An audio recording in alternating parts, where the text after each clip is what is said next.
probleminha aqui.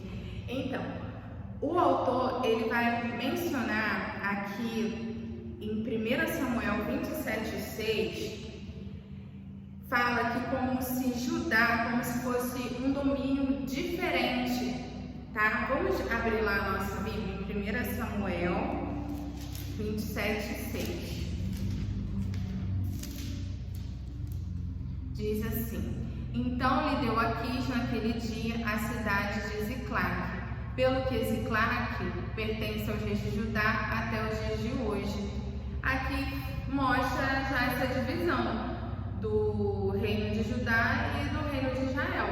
Então, o autor que estava aqui relatando para nós esse acontecimento aqui de Davi, ele provavelmente já estava vivendo numa época onde os reinos já estavam divididos. Então, esse aqui é um indício, né?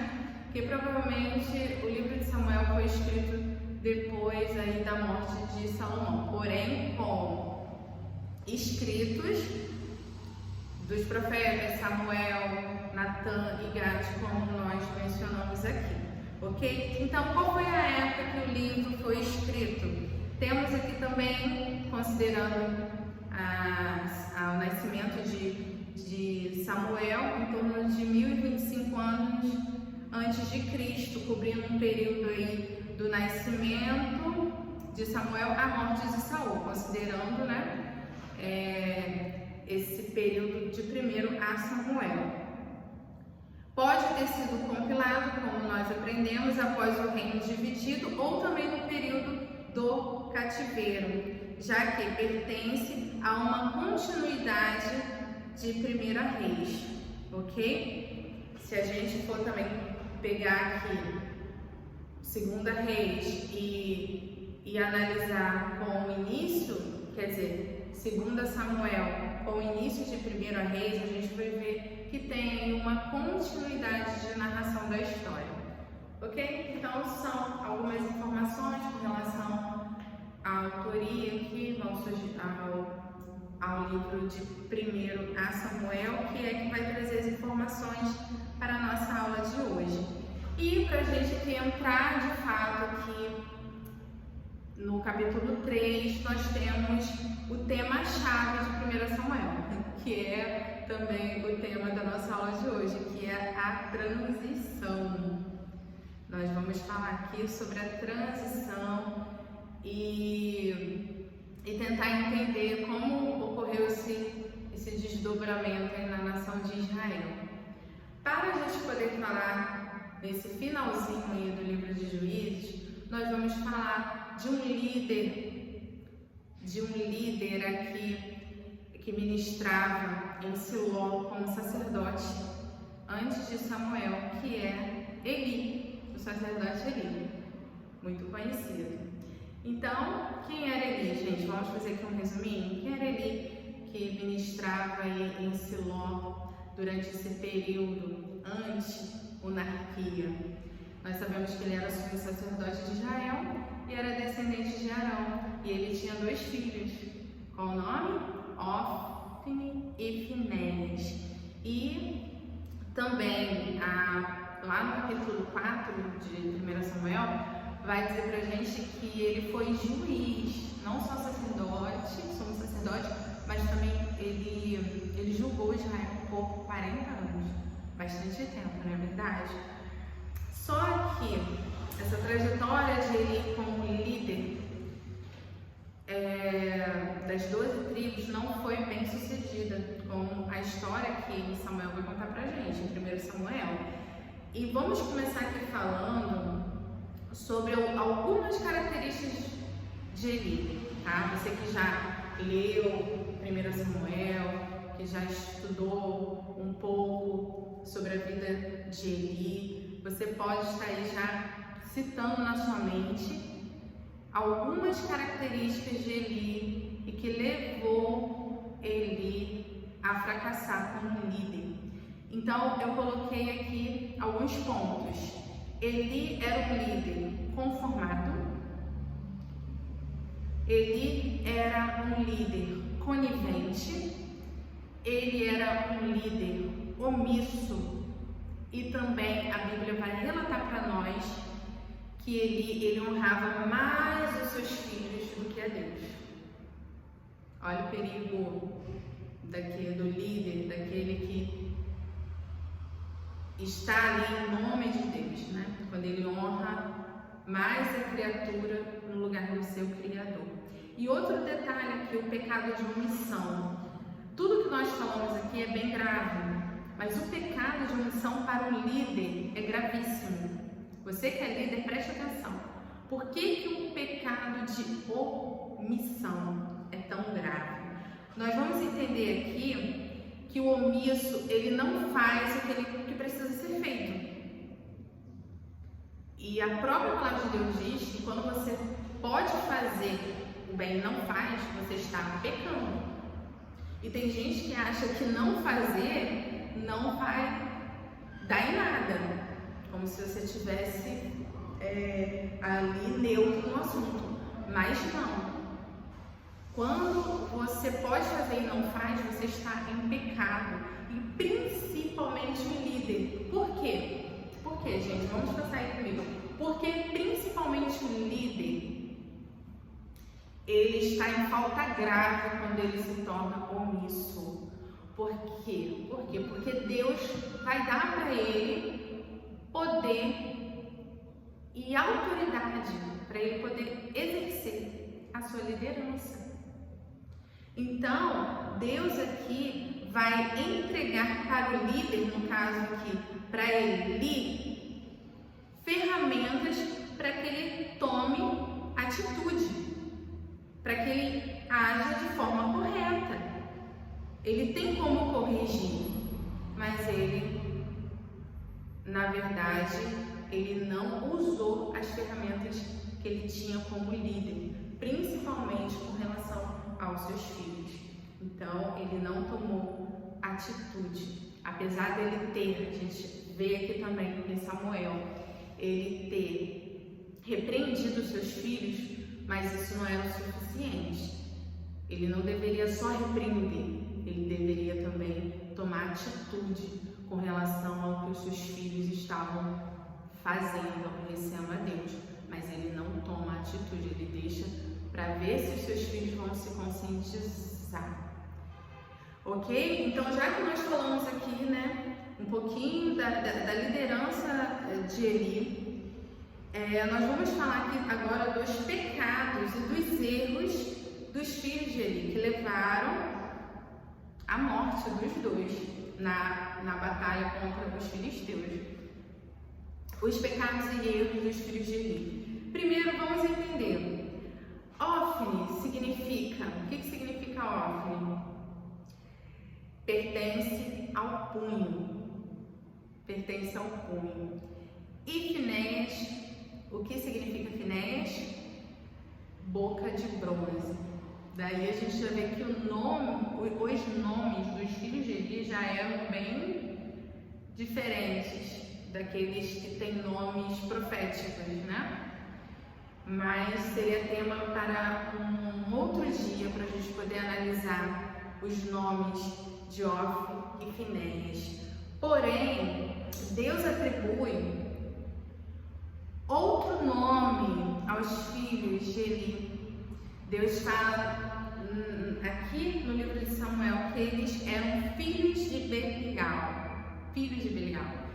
Não é difícil a gente encontrar essa palavra na Bíblia, se referindo a alguém como filho de Belial. O que seria filho de Belial? Não é filho de Deus, né, gente? Não é filho nascido ali da vontade de Deus, do Espírito Santo, da água do Espírito. Então, quem são os filhos de Belial? Então, bem simples para vocês entenderem.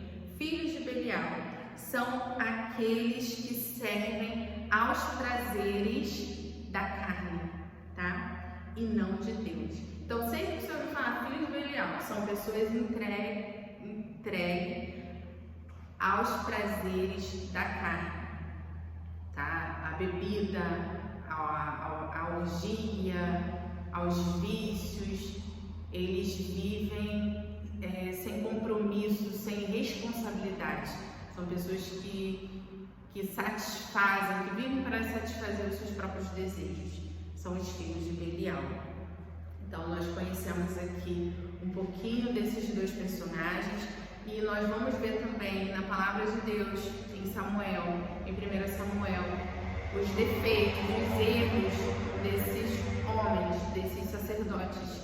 Primeiro, eles não conheciam a Deus, eles não tinham experiências com Deus, eles roubavam a Deus, eles roubavam os sacrifícios e as ofertas. Eles também tinham o pecado da gula, eles eram gananciosos também e pecavam e faziam com que os homens de Israel pecassem, tá? Eles levavam o povo a pecar, então eles davam um mau testemunho e também provocava escândalo. Eles também cometiam depravação sexual, prostituição e também não temiam a Deus. Gente, gravíssimo para levitas, né? No caso sacerdotes, para pessoas que tinham a função de levar ali o povo à presença de Deus, de oferecer os sacrifícios. Então esses eram os filhos de Eli. E vendo que Eli, diante de tudo isso, Eli também era conivente. A palavra de Deus, quando Deus vai repreender aquele, primeiramente, o Senhor, ele vai trazer esse relato aqui para nós, né? Quando ele foi visitado aqui pelo homem de Deus, lá no capítulo 2, ele vai receber uma profecia. No capítulo 2, verso 29, eu vou ler aqui para vocês, ó. Por que pisais aos pés dos meus sacrifícios e as minhas ofertas de manjares, que ordenei se me fizessem na minha morada? E tu, por que honrais a teus filhos mais do que a mim, para tu e eles vos engordardes das melhores de todas as ofertas do povo de Israel? Então aqui a gente vê esse pecado também gravíssimo de conivência, porque os filhos de Israel roubavam a melhor parte do sacrifício. Quando lá, né, o povo ia sacrificar, ia lá um homem, lá um servo lá dos filhos de Eli, e tomavam a oferta antes mesmo da oferta ser queimada para Deus. E ele participava porque ele comia dessas ofertas que não eram a parte dos sacerdotes. E a gente até sabe que ele ficou demasiadamente gordo, né? E ele estava já até cego antes dele morrer, que foi também o que provocou também ali a sua morte, né? Porque ele cai da cadeira após descobrir os seus filhos morreram na batalha e a arca do Senhor foi roubada, levada pelos filisteus. E quando ele ouve essa notícia, ele acaba caindo para trás e morre. Ok? Então aí a gente já tem esses personagens aqui para a gente poder entender o que ocorreu em 1 Samuel. E temos mais um detalhe aqui, além, né, de Eli e dos seus filhos, nós vamos falar agora de uma família, tá? Nós vamos falar de uma família que vai fazer toda a diferença. Porque nesse tempo de Eli, Israel vivia de uma forma corrompida, as 12 tribos, né? Porque ainda Israel estava bem dividida, as tribos viviam cada um para si e eles faziam o que achavam correto aos seus próprios olhos.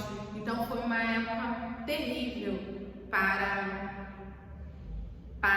os judeus, né? No caso ali, para os israelitas. A gente vê casos aqui comparando essa época até mesmo com Sodoma e Gomorra, porque foi nessa época de Juízes que ocorreu aquele acidente gravíssimo com a concubina de um levita, né? Conta aqui para nós que um levita, ele que morava em Efraim, ele desce a Judá e arruma uma concubina. Só que essa concubina, depois de um tempo, ela volta para morar com o seu pai. Ela se aborrece. Em algumas traduções diz que ela comete adultério e ela volta a morar com o seu pai em Judá. Só que esse levita, depois de 4 meses inconformado, ele vai buscar sua concubina. E na volta, quando ele consegue voltar com a sua concubina, já no horário, já à noite, já chegando, ele vai tentar abrigo na região ali onde morava a tribo de Benjamim.